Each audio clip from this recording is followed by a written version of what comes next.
Hello and welcome back to another episode of Only a Bag, the guide to Italian travel. I'm Darcy Melton. And I'm Nathaniel Mellor. Welcome back, everyone. Welcome back. So I might sound a little gravelly this morning. This is the wee hours. It's not really. The wee hours. It's a firm 9:58 in the morning. It's earlier than we usually film, and I've just had some coffee. So I'm a little gravelly. I apologize.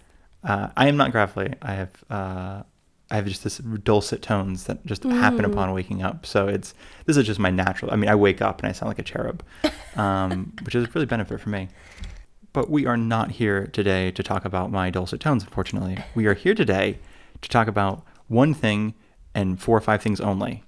And those are, if you have listened to our last episode, we actually released a little episode Monday, which was hilarious. We filmed it like Saturday, or not film. We keep saying film. There's no film, by the way. You're not missing our faces.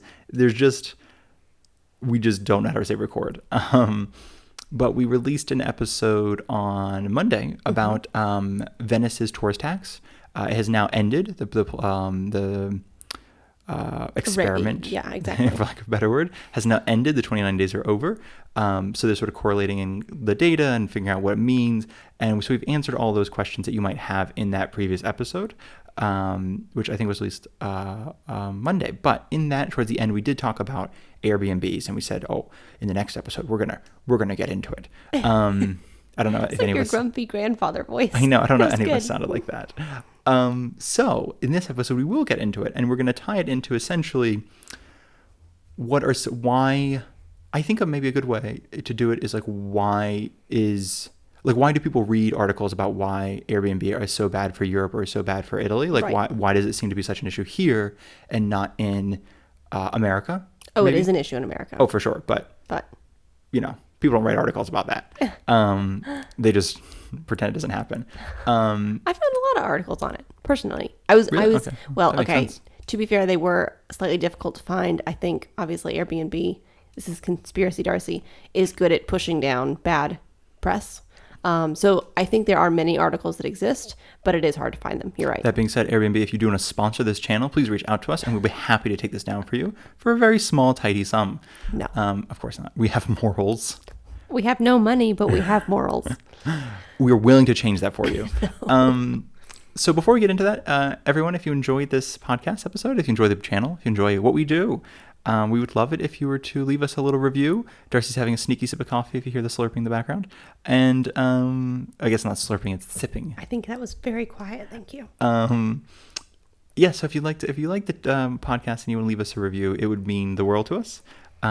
We also have, Nathaniel has finally, with effort, changed the Instagram. So it's Only a Bag Podcast at Instagram. I mean, wait, it's an Instagram account. I don't know. There's no ending to that.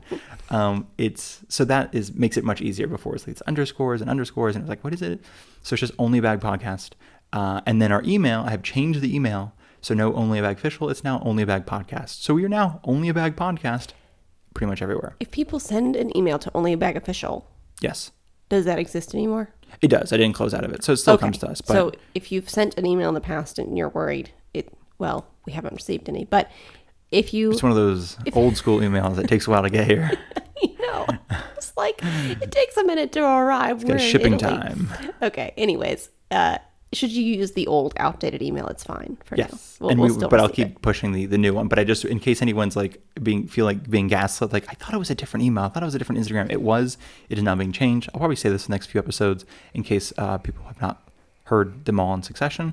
But yes, so if you would like to follow us, we're on Instagram at Only a Bag Podcast. If you'd like to leave us an email, just giving us some feedback, some suggestions, something you'd like to see covered in a future episode, maybe something that we got wrong and you'd like to very softly and gently correct us as to not hurt our fragile egos, you can do so at Only a Bag Podcast. What am I talking about? Only a Bag Podcast at gmail.com.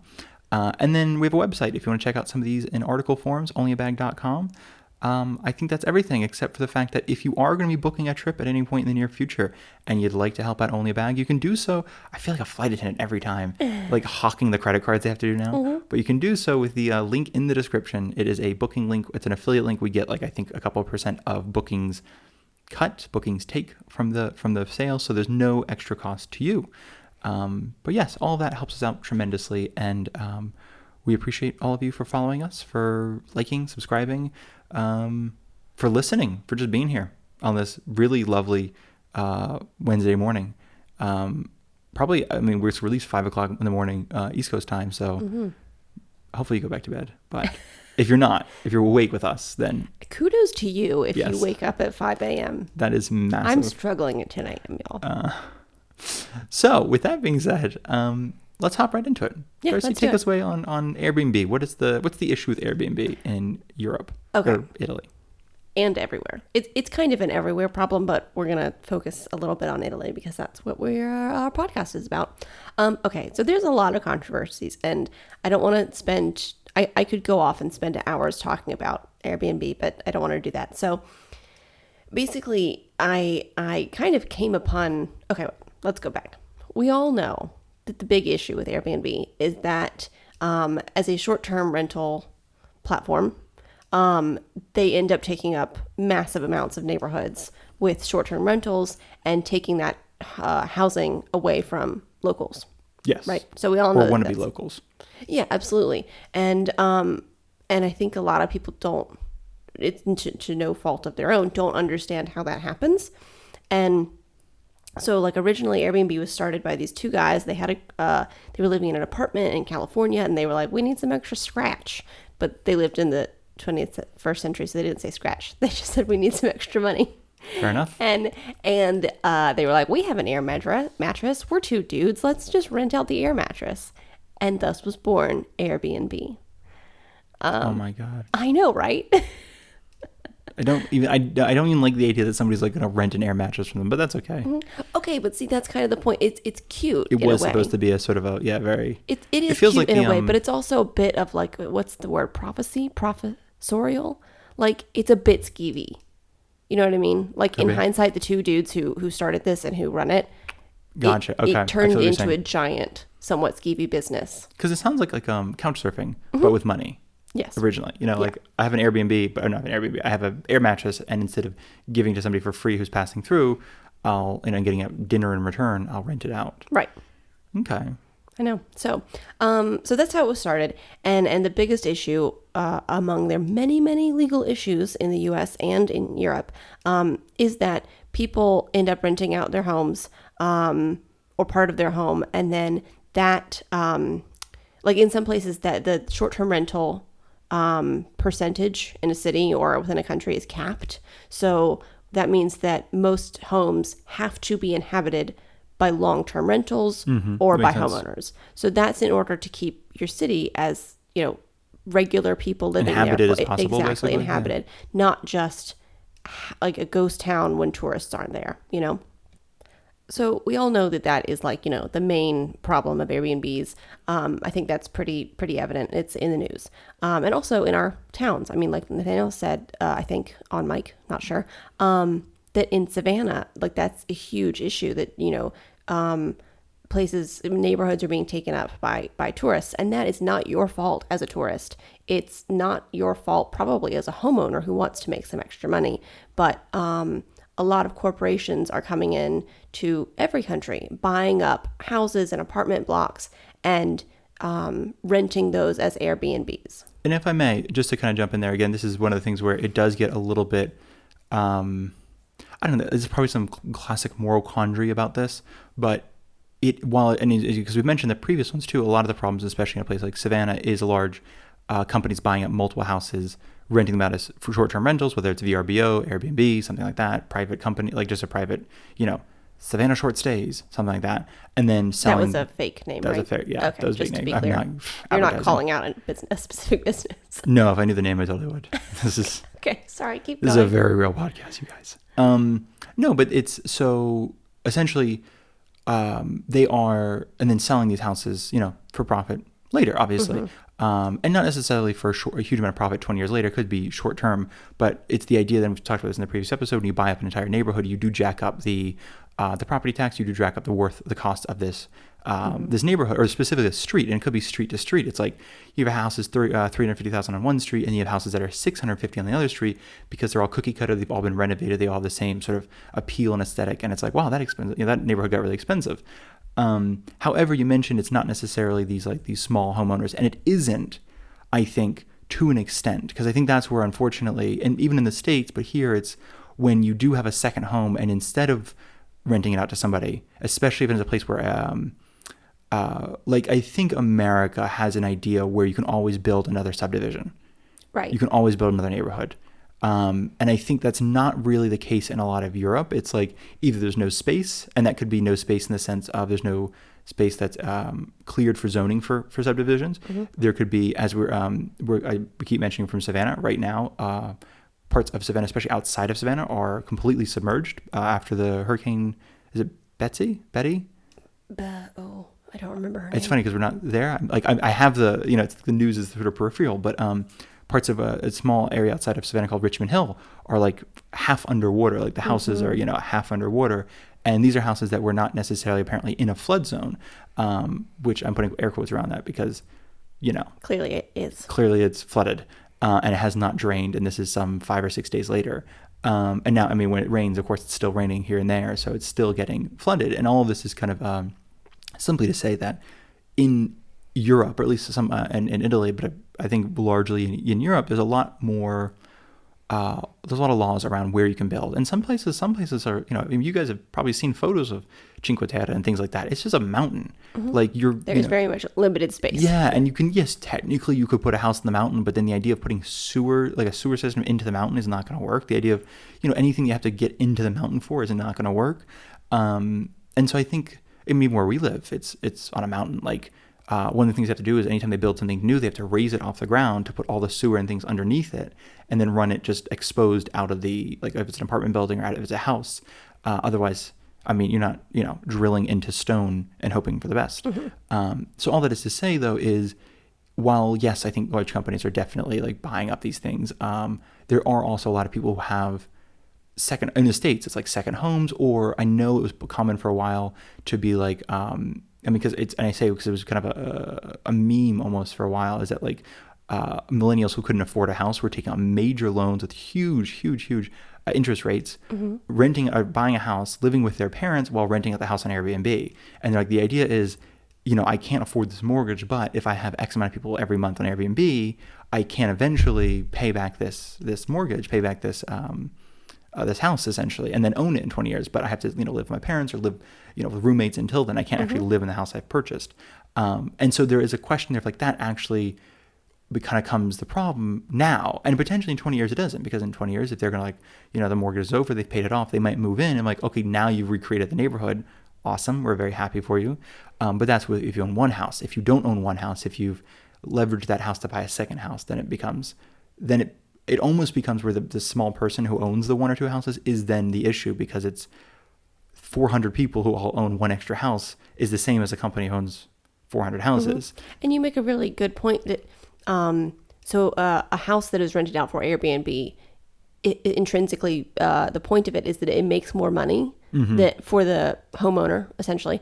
That's the point. It should make more money than just renting it out long term. Yeah. And that is a huge issue. There's you said something that reminded me earlier, but there's a place called Palma de Mallorca. I might be pronouncing that wrong, but they ended up banning Airbnbs because it made the regular rental prices spike by 40%.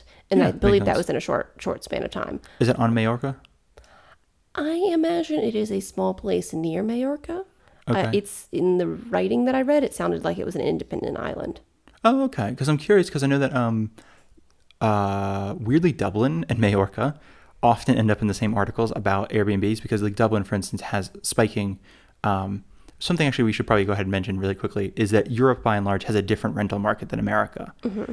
In America, it is more common, and if you're renting and listening to this, you probably know this, but it's really common for your rent to go up every year. It's also really common for a 1-year contract where at the end, more likely than not, your rent will go up a little bit. America. In general in America. And that's what happened to you and I. I think you and I were renting in Savannah, and the apartment we were renting for $775 a month is now close to $2,000 a month. Mm-hmm. And part of it is to the original owner, not the original owner, but the owner who rented the apartment was sort of a quasi patron of the arts. So it was a downtown apartment. It wasn't amazing, but it was a nice little location. Nice enough. And no, so when he ended up, I think, either passing away and his children sold it or he sold it or something like that, but it went to a company who were like, no, we're not renting out a house for, apartment for $775. When they have the potential to make Yeah. way more than that. And I think because even for rent, it's something like $22.50, not even for Airbnb rent. So this is all to say is what's happening, I think, in Dublin is, and this is a bit of a nuanced issue as well, because then we're going to potentially get into this in a minute. But it's not just tourists, it's also digital nomads. So people are coming into a place who are getting paid like American rates, American wages, especially if they're like programmers or something. It's not uncommon to be paid 150, 250,000, but living in a place where you're only spending maybe 50 or 60,000 a year, 70,000 a year. So when, and this just kind of creates a natural thing of like, an expensive rent used to be, like I think Lisbon is having this issue. An expensive rent used to be something like 550, 600 euros a month. And now an expensive rent's obviously 12, 1300. That's insane. And an average person in Lisbon who is like a waiter or somebody who works at a grocery store or something like that, they make about 900 a month. And it used to be you can rent a place and then also have your job, and potentially have a roommate. But now a lot of people have to live outside of Lisbon to get to Lisbon for their job. So I just wanted to mention that because Mallorca does end up on that thing of, while it's a beautiful tourist destination, it used to be when you go to Mallorca, you have to stay in the hotels.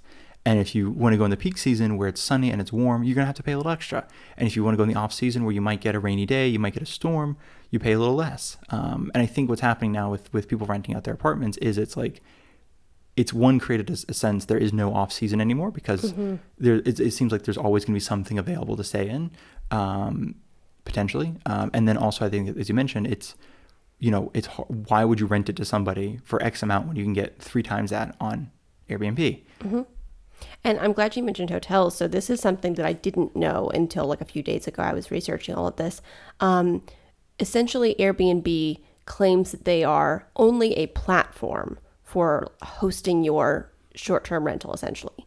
A homeowner is obviously beholden to, like Airbnb rules and then paying them out and things like that. But consistently in the US and the EU, Airbnb functions a lot less like a hotel than a lot of us, I think, would think. Recently, I think it was last year, the entire country of Italy sued Airbnb, or the Italian government, I should say, sued Airbnb. We had a vote. We all got behind them. We're like, yeah, this sounds good. You guys do it. You have my vote. We did. Someone came around to each of our houses and they were like, do you also hate Airbnb? We were like, yeah. No, so Italy, the Italian government, sued. Maybe they didn't sue. They told Airbnb, hey, you owe us a lot of money in taxes, because Italy has a 21% tax rate on short-term rentals. And what they're supposed to do, there's an Italian law that says that platforms like Airbnb have to charge their homeowners that, like, they have to collect the tax from the homeowners and then pay that to the Italian government. They were not doing that. In the US, it's not like that. That the taxes are on the homeowners to pay individually.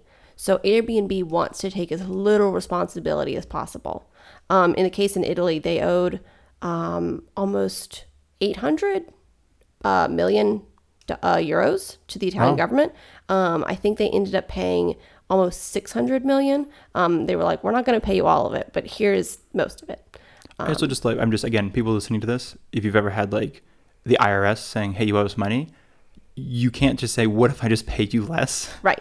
So you have to be like, oh, it's either prison or I give you the money you're telling me I owe you. So when you're listening to this, we try not to be political. We try not to take a stance, too hard a stance on anything. But there are those sort of things where sometimes when you live in a place, because Italy, for instance, as you mentioned, 21% tax rate on rentals, VAT, which is the value-added tax, and it's a European-wide thing. You've probably seen this before, especially leaving an airport. You have a way to reclaim your value-added tax if you're not from Europe.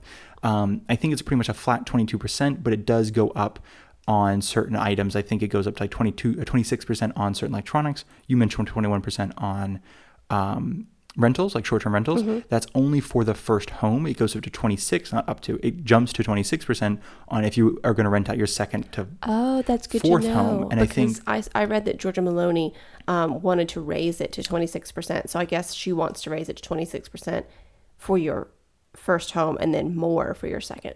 And I think, yeah, because that's the, and it could be, it could be the article I read was potentially slightly more Newer. newer, Yes. only because it's only, so your first home is 21%, second, third, and fourth home are 26%. Okay. But after that, you have to become a business, which is a that's different tax good. rate, which is because it's like at a certain point, you're just doing it. I mean, you're just, You're just a creating business. a mini thing. So yeah, all this is to say is we are as, Italy's tax system is really quite serious. Like, I mean, there's, it's quite investigative. Like, I mean, like the Guardia di Finanza, which is essentially, I mean, they're not really the IRS, but they're kind of like the IRS. But they're definitely like, they're called the financial police. Yes. And they like, if the regular police don't find you, I mean, it's the same in the US. Like, Well, I think 'cause they we can have get you on EAPs here. tax fraud. Because we have a different, there's a tax agency here. Yeah. But there's also the Guardia di Finanza, which investigates any financial crimes. Yeah.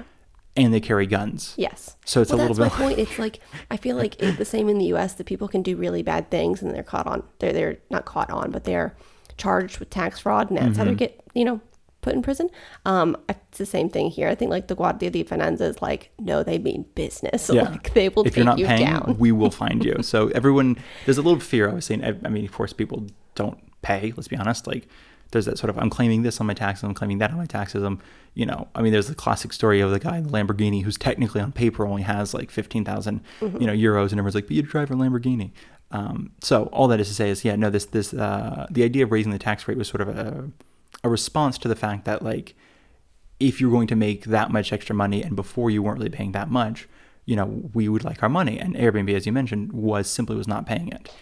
They were just like, well, we don't really owe it to you. And they're like, we really do, though. And that's the whole thing. That like it keeps coming back to the fact that Airbnb, as a corporation, does not want to take responsibility for all that they do. So they basically function as a hotel. Their valuation in the US is $31 billion, which is like on par with Marriott and Hyatt and like all the massive hotel chains. But those hotels like the Marriott and Hyatt, they regulate their own hotels. They manage the health regulations, the zoning regulations, where Airbnb says that's all on the homeowner, which is Also insurance, I imagine. Yeah, exactly. Purchasing all of of that. everything. They also, it's funny because I know I just want to throw in the Airbnb. There was something a while ago that basically, it was one of those little, again, sort of not even memes, but basically it's a sign of the times, but it's like the largest hotel chain in the world doesn't own any hotels and it's Airbnb. It's like they own none of the property. The largest taxi company in the world, Uber, owns no cars. I'm so glad you brought that up because Uber is the corporation who has sued the American government like the most in the last 4 years, which is an insane amount. Makes sense. And Airbnb is number 2. And they're just like suing the government left and right for no good reason, only because they don't want to take responsibility. Well, I think that's the thing because I know that, I mean, again, everybody, like, I don't know anybody who's a cab driver necessarily, but I imagine it's a very, like in New York, for instance, seems like a cutthroat business. The medallions cost like $1.3 million to be a cab driver in New York City. I know there's like a lot of medallion sharing, medallion renting, things like that, which kind of, but it's a way to limit the amount of congestion in New York. And it's not just New York. Milan, I think, has, especially in the winter, it's on days and off days for different cars. Like if your license plate ends with an even number, you can't drive certain days. If it ends an odd number, you can't drive certain days. It's a way to, again, because Milan, for what it's worth, is in the Po Valley, and it's sort of like, I think, is it Salt Lake City? That's essentially in the winter, it just no smog leaves Salt Lake City because it's just how wind patterns work, that it just kind of settles in and it becomes one of the most polluted places in America just for winter. The Po Valley is often like that. Torino is technically a little bit cleaner, but Milan and the entire valley, it's essentially farms, like cow farms, methane producing sort of areas, and then you have cities that everyone drives around. So and factories too. And tons of factories. So there's a lot of like kind of natural pollution. So there are ways. A lot of these things are, for what it's worth, it's like to limit this. So it's not unheard of at least in Europe, to sort of like, no, we're going to limit the amount of cars. Like not everyone can be an Uber. And I think we've mentioned this in a lot of Rome episodes. Up until very recently, there were no Ubers allowed in Italy. I think now you can only do Uber Black and Uber Lux or Uber XL, something like that. I think that's only in Rome and Milan, if I'm not mistaken. And that was because some of the Rome cab drivers were being a little unscrupulous. And they were sort of not necessarily overcharging, but doing the thing where they would be like, oh, I can only take cash. And if you can't, my card reader's down, so you have to go to the ATM and get me cash. And it wasn't necessarily they were charging 200 euros for the 50 euro thing. They were just pocketing that 50 euros. And there's like a few other things like that, because in Italy, I think if you charge for a service, you have to be able to accept any form of payment, like valid card payment. and Yeah, so you have to be able to accept card, you have to be able to accept cash, you have to be able to accept bonifico, which is a wire transfer. I think that's pretty much the big ones. But anytime somebody's like, I only accept cash, there's a really good chance they're not doing it above board. Or except they're for going the hotel tax, which we've talked about in the previous episode. except for the hotel tax, which weirdly legally has to be paid in cash, and anything tax related has to be paid in cash. So yeah, there's some, I'm in a business, I guess, which, hotel's a business. It does get really complicated in this country, doesn't it? Man, that is not easy. And one thing, because you're talking about suing, but I wanted to, going back to Airbnb very briefly. So Airbnb is the biggest in the United States, second biggest in France, third biggest in Italy. Of hotel chains. No, just the amount of rental, short-term rental companies. So not every company is just about the amount of short-term rentals on Airbnb. Is number one is U.S. I have the amount of listed short-term rentals. I see. Number three is Italy. There are 35 million residential flats in the country, according to the Italian Association of Short-Term Rentals. So it's kind of like not a ballpark figure, but a very accurate ballpark figure. And to give an example for anybody listening, I think Italy is a country of about 66 million people, as per the census some years ago. But it probably hasn't changed that much, maybe 67 or 68 if it's grown. It could have also fallen because a lot of young people leave to go to Switzerland, Germany, England, not since Brexit, but other places to find work, especially if they're college educated and they can take their degree with them. So America, not really on the table for a lot of these people, because America does not, I think, value any degree outside of America, except maybe like a couple different I think it countries. depends, but so all that being said is there's 66 million people in Italy, give or take. There are 35 million residential flats in the country. So it sounds like, a lot of lodging. Because a lot of times it's a family living in a flat. And there are 9.6 million unused second homes, which is not that surprising, because second homes does not always mean it often means a family home, like like we've mentioned before, we live in a very small Italian town. And this is a very empty town, except in August, where people have a vacation. So they come back for Ferragosto. You can check out our episode. But for Ferragosto, they'll come back. They'll celebrate it here in their family home, which is essentially a home they've had in the family for. And it could be shared by many cousins. It's not necessarily an indication that someone is wealthy. It is their great great great grandma had a house. And now they all use it. It is shared by 25 people, and sometimes it's rotating. Sometimes they're all there at the same time. It's it depends, I think, where it is.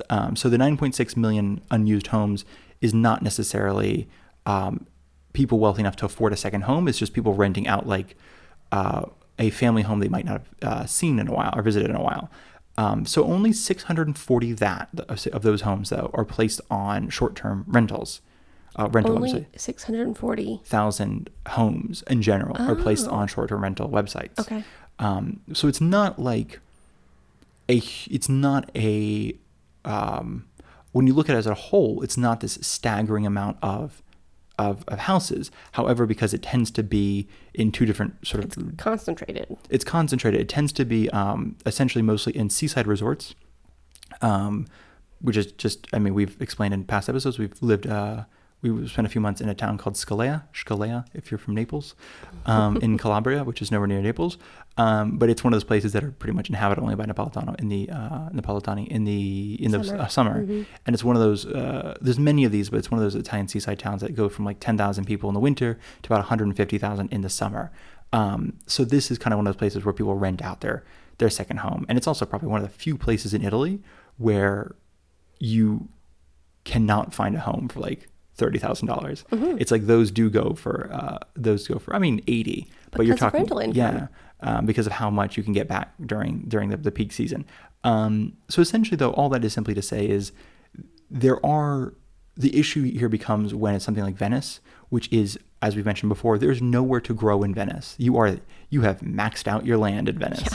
Or in a place like Siena, where it's a walled thing, and you can build outside the walls, but then you're not in Siena. You're just outside of Siena. It's less important, I think, in a place like Rome, where and it's a little bit more, it's again, there's a little fluctuation. I think there's a little bit of a give and take, but Milan, I think, has the number one amount of short-term rentals in Italy, followed by Rome. And I think those can absorb that a little bit better because there are still, there's just still apartments available. It's not like, while it's a packed city, it's not that packed. However, this is, not it's neither here nor there, but the rent in Rome, you can, in theory, find an apartment about 600 euros a month. Not in the center of Rome, outside of Rome, possibly not a great area, but you can find it. For 1,000 euros a month, you can find a nice apartment in Rome. In Milan, I don't think you can find anything for 800 euros. Like every time we've looked on Idealista and Immobiliare, we could not find anything under like 800 euros. And that's like splitting something with other people kind of thing. So that's just, I think that sort of, shows why in some places like Milan, there is this anger towards Airbnbs when you're like, we can't rent anything here for less than a small fortune. And yet you're buying at these places to rent to tourists. But in a place like Rome, there's a little less anger, I think, simply because it's like, we still have, we'd prefer more. Thank you. We'd love more housing. And this is, of course, why we've mentioned the previous episode of Venice. It's such a angering thing there as well. There's nowhere else to go. It's like you have to leave Venice. And it very much displaces locals. And I think one of the big issues with with Rome or Milan is that, yes, there is more space for people to go. However, when people are working like regular jobs, like teachers and doctors and things like that, have to work in the city center. But if they can't afford to live there, they end up living outside the city and then driving in, which is very much a normal thing for Americans, but it's very not normal to drive in major cities. And in Italy, there's in most places, there's very good public transportation.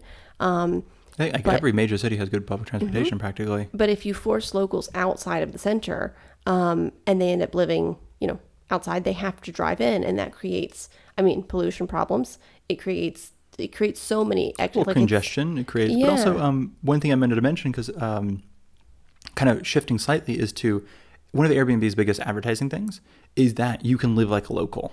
Air quotes. Air quotes. Sorry, you can't see me, guys. We're not filming this, but air quotes.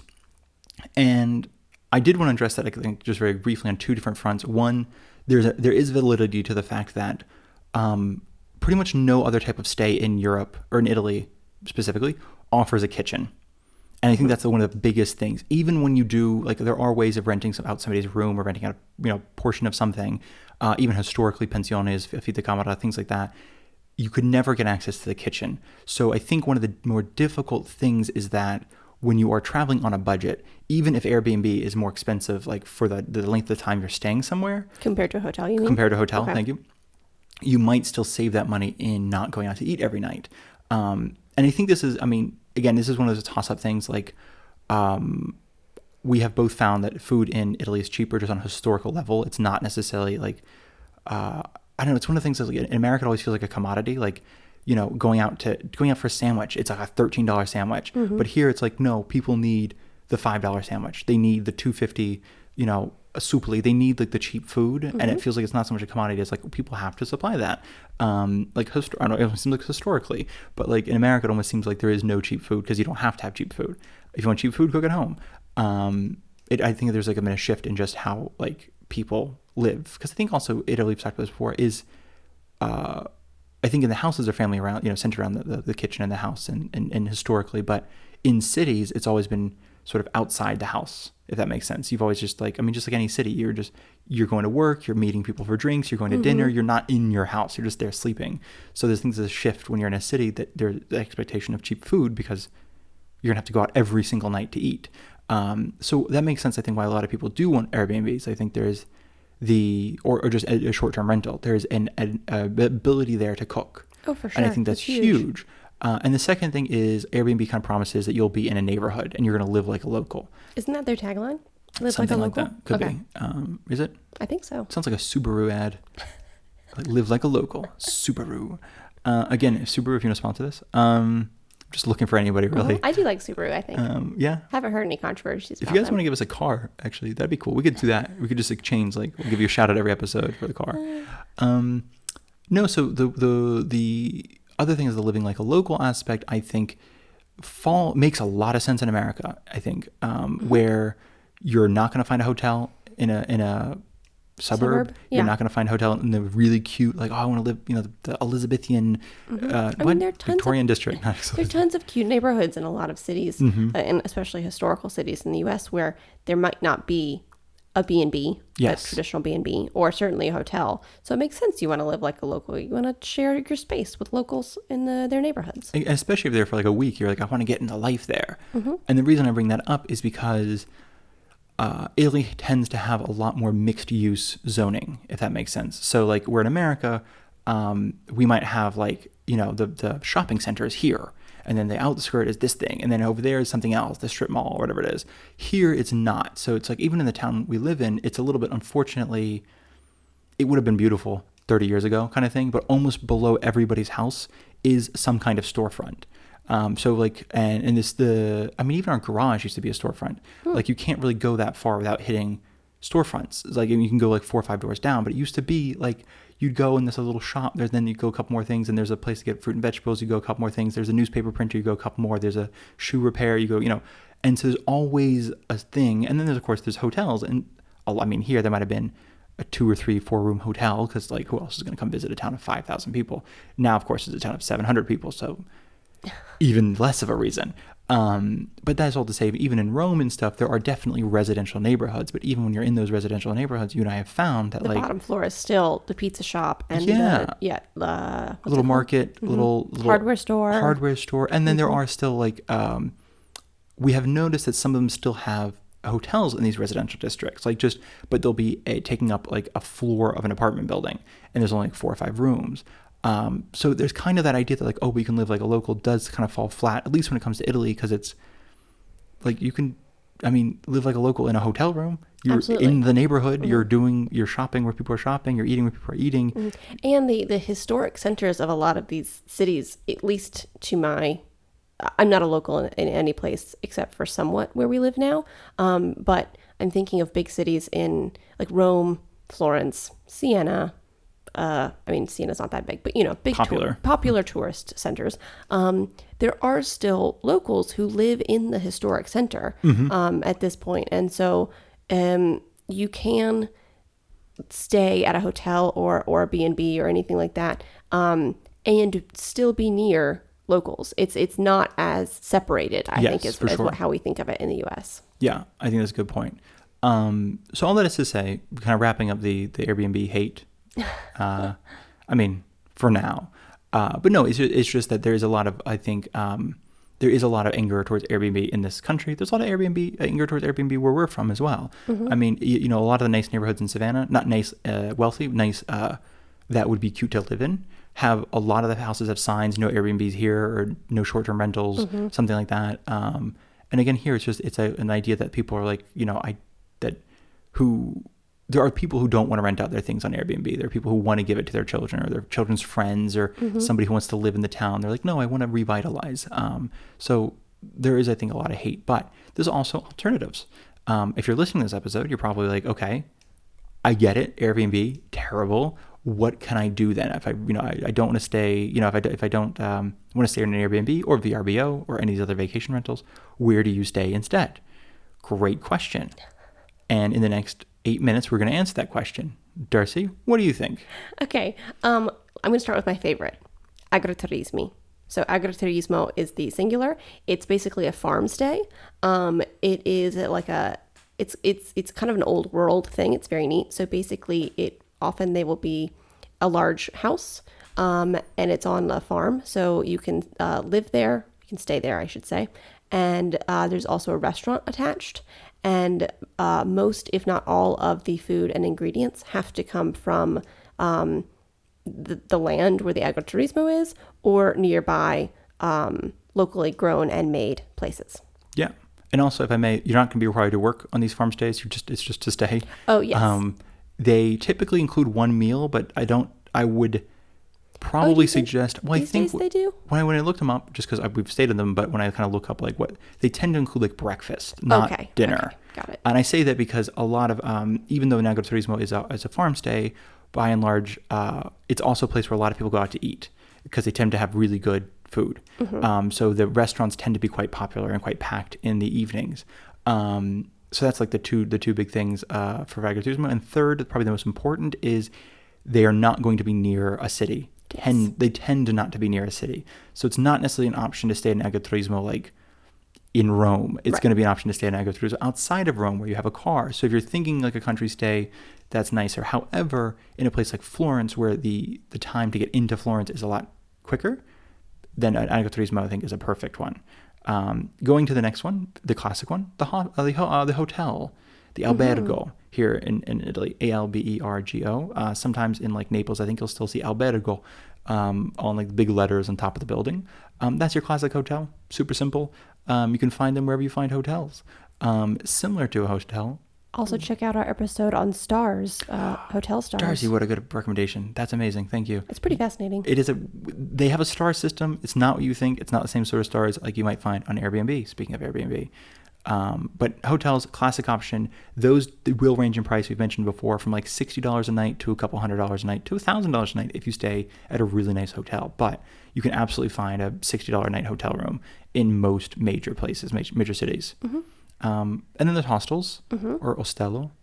Yeah. So hostels, most of us know what a hostel is. Classic for the backpacking across Europe style thing where you share a bunk. Or you don't share a bunk. You have your own I was going bunk. to say, this is a very friendly hostel. You have your own bunk in like a mix, in like a dormitory style thing. There are some that are, you can have a room based on your gender or identity. I think I've never stayed in a hostel. Because there's like mixed dorms, and then there's right. just like segregated dorms, for lack of a better word. For like quote women, men, things like that. Smokers, non-smokers, pets, no pets. Yeah, good point. There's also private ones with now with like ensuite bathrooms. They kind of fancied it up a bit. Mm-hmm. And to that point, everything that we've seen. So I've only been traveling for like I've only been traveling for the last 5 or 6 years. And since my time traveling, like a lot of people would tell me like, oh, you have to stay in a hostel. It's so much cheaper. It's a great way to travel.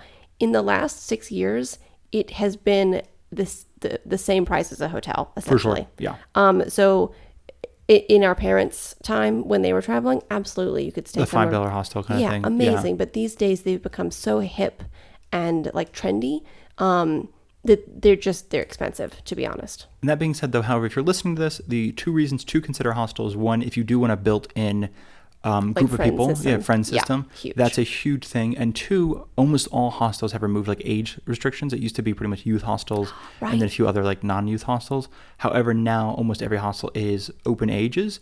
So it's not uncommon for like retired couples to stay at hostels just to kind of meet either other retired couples or meet younger people to travel around with. It helps if you like drinking, by and large, depending where you are. A lot of hostels tend to either be attached to a bar or have a bar in the lobby area, like an actual operating bar.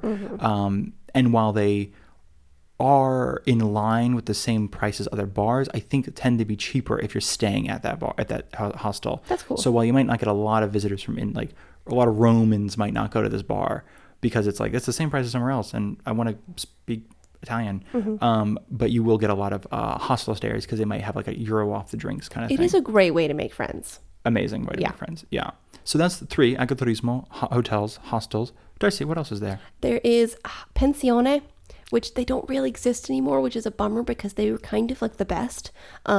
It's very much. Speaking as people who have never stayed in a pensione. I know. Okay. They The sound idea like of that was the best. Yes, exactly. But it's like a single proprietor basically runs what we would think of as a B&B maybe. Yeah. And I believe at least one meal is included. Yes. And on that note, though, there are B&Bs as well. So there's an idea that the pensione might have adapted into the B&B. However, breakfast here, as we've mentioned before, is not a big thing. You are expecting potentially yogurt, fruit, a little instant pot of, Keurig cup of coffee, maybe a cornetto in a little sealed plastic thing. What are you talking about? Instant cup of coffee? No, like the Keurig cups. Yeah. Like a lot of the rooms have Keurig cups. Oh, that's true. So if you're staying at like B&B, because we've stayed at a few B&Bs, we're thinking like, oh, it'll be cute. But it's like, the fridge is fully stocked. And then you're like, no, the fridge has plain yogurt. There's some fruit on top of the fridge. There's Keurig cups for the little cup for like, you can make your little espresso in the morning. But some places do. I mean, you have to look on wherever you book or their website. It will have, some places do have breakfast Holding included. your nose in that one? Sorry, I had to sneeze, everybody. I was trying to stifle a sneeze. Oh, it was funny what you're doing. Some places will provide breakfast, and I think we've explained this in previous episodes. It'll be like cakes and pies Yes. and sliced deli meat and cheese, and potentially like actual coffee made there. Oh, for sure. Yeah, a lot of hotels will have that. So pensione, agriturismo, hostels, hotels. Affittacamera is something that is it's less common in that it is a very common thing in Italy, which means like single room rental. But often that is not for short-term stays. A lot of people, you'll see a sign, on the little balcony saying Affittacamera.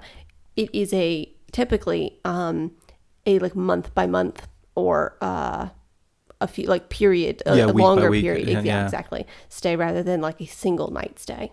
Okay, that makes sense. That makes a lot of sense, actually. Okay, can I talk about my favorite one? Please, because your favorite one was the agriturismo. So you I have know, two sorry, favorites. two favorites. I forgot about this one. Monasteries and convents. Yes. So cool that you can stay in these. Okay, so many small towns which have convents and monasteries will have this option. It is often a very monk-like stay. For There sure. are rules that go along with these, usually like a curfew, a sound rule, Even if you're married, there is almost all of them have a single room. single room, and you can't sleep with anybody. Exactly. And typically you're in different dorms. Like they do separate. They have different dorms. Mm-hmm. So I only mention this because if you're traveling as a family, like if you're a mother with a husband and two boys and you kind of want your alone time, a monastery might not be a Great bad option. You could just be like, oh, I'm sorry. I have to. You guys, they're putting me in the dorm. The nun said that I have to Yeah. have my space. Yes, so that could be an option. But there is, you mentioned some of them too. If you're not religious, do look into them before you go because it could be a fun opportunity. But a lot of them do require that you attend some sort of service. Ah, okay. I didn't know that. Interestingly, That's yeah. cool. I think, like you said, some of them are designated by gender, like you'll be on one side or the other. In addition to that, I think some of the convents only allow women. Good point. Because they're women who are nuns. There's one in Rome that I heard of that is only like 35 euros a night. But there's a curfew. You obviously have your single room, so you can't come with partners. I think you have to only come as a woman. There's different rules. A lot of them have shared bathrooms too. Like Yeah. it's usually like 8 people who have shared bathrooms, some shower stalls.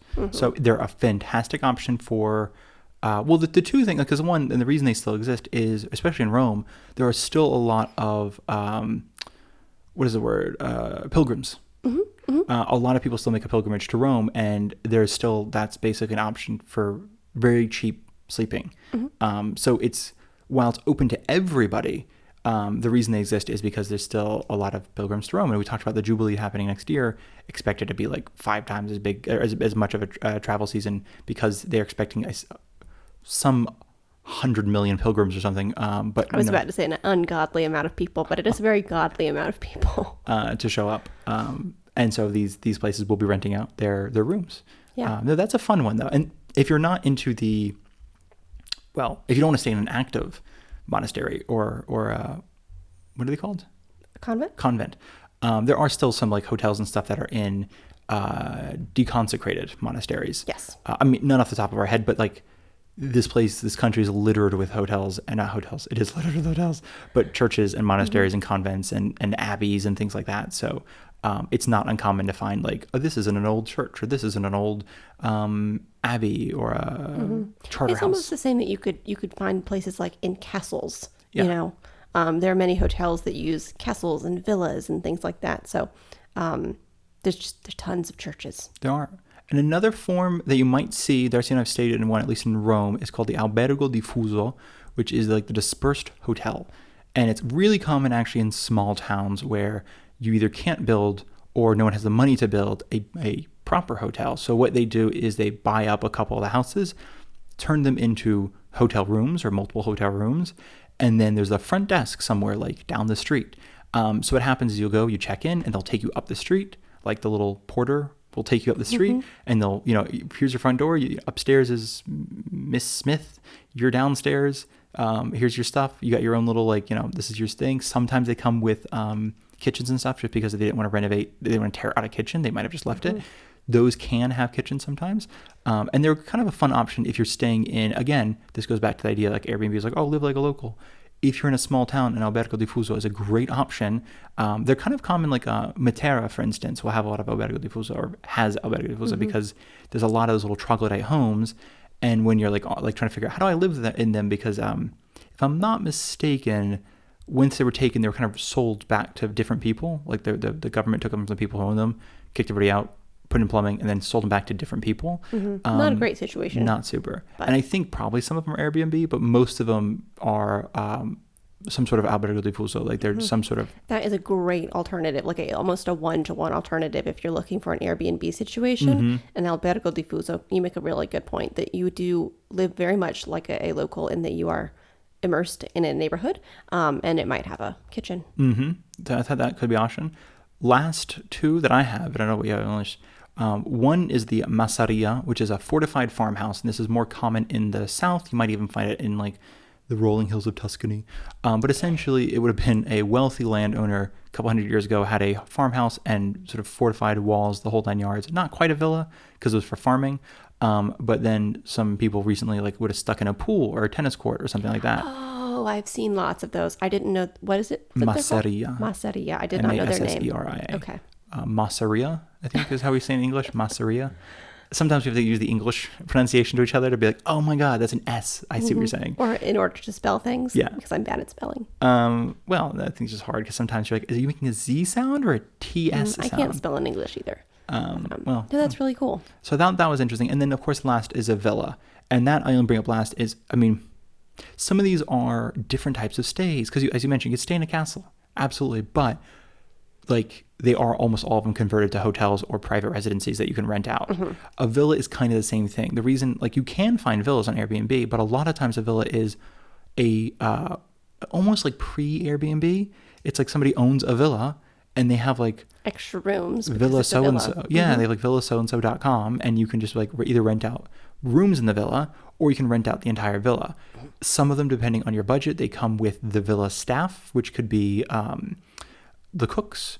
They can be the people who maintain the pool. They could be whoever. I think because you and I were actually looking at a house at once that was in a villa in Puglia near the coast. Okay. It was an 8-room villa, and the only thing you're required to do, I mean, it was like, they had a kitchen that was like, a kitchen, and it was just, you're just required to kind of keep things clean. If storms happen, you're, clean things up. But essentially, you just want somebody to be there in the winter to watch over this place. But like it's abandoned, quote unquote, the rest of the year. So I'm like, it's kind of like staying in an empty hotel by yourself. But like if a window flies open and a bird gets in there, you have to get the bird out. Was kind of your job. But that's not what people have to do if they rent a villa, God, right? no. It's just checking. Yeah, sorry. I just thought it was an interesting tidbit. Sorry. When you're renting the villa, you just have to swim in the ocean or the pool or wherever you're near, laze around to play lawn darts. I don't know what people do. And you can also, I think you touched on this, you can rent a room in a villa as well, For right? sure. Because we have a friend who owns a villa. It was his family's My God, house. that makes it sound so fancy. He owns the second floor of a 3-floor villa. Yes. He was the inheritor. He inherited the second floor. Essentially, his whole family, cousins all over the world, own together this villa in Sorrento. And he owns this floor. He lives in a very tiny little part of it. And he then rents out the rooms, much more like a B&B style. Like there's a big center room because it's a floor of a villa and you all share a bathroom and beautiful bedrooms. And I think they actually have their own bathrooms, but there's not anywhere connected to the room. Because really? There's We like stayed 3 there bathrooms. and we all shared a bathroom. Oh, do we? Okay, never mind.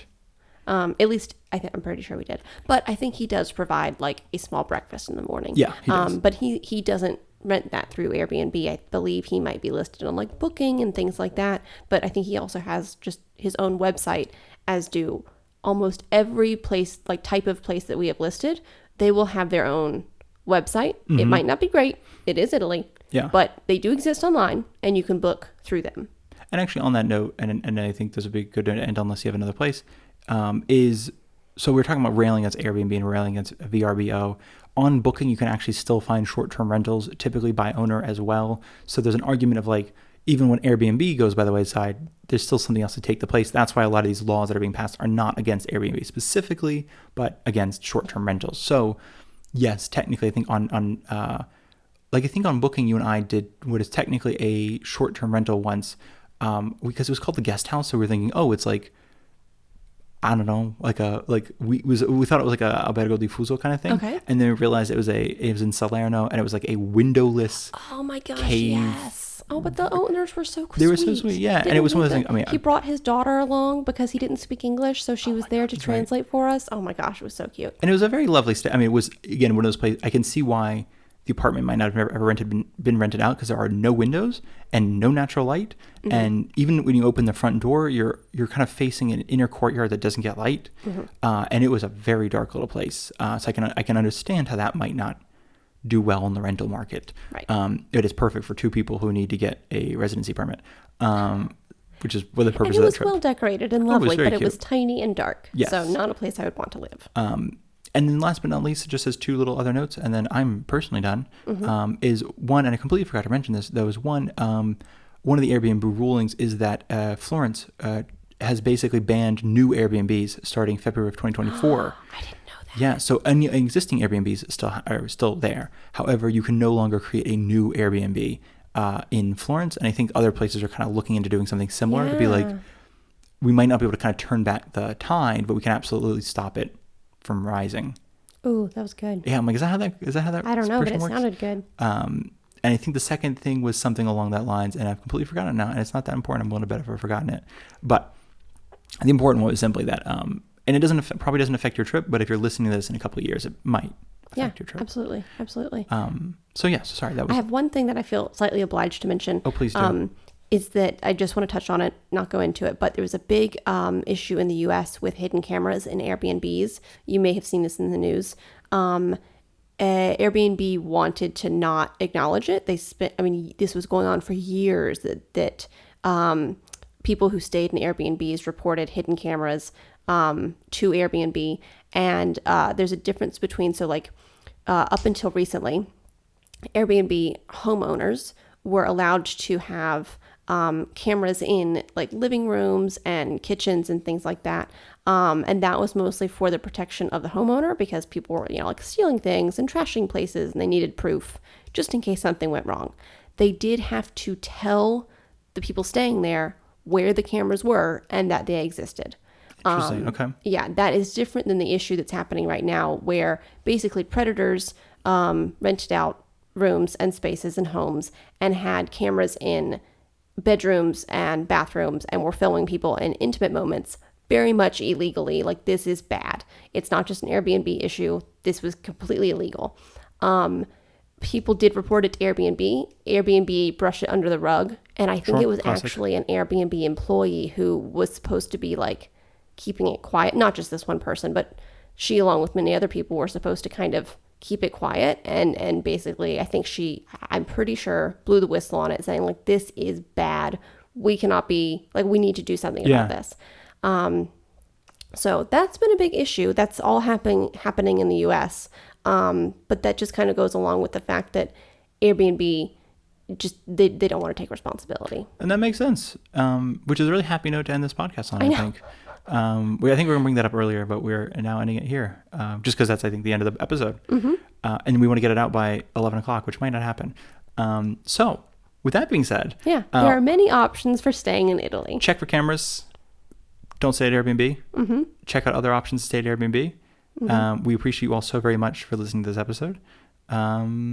Rate, subscribe, leave a rating, send us heart messages. Uh-huh. And that's it. And we'll talk to you next time. Thank you all so much for listening. Thank you for listening.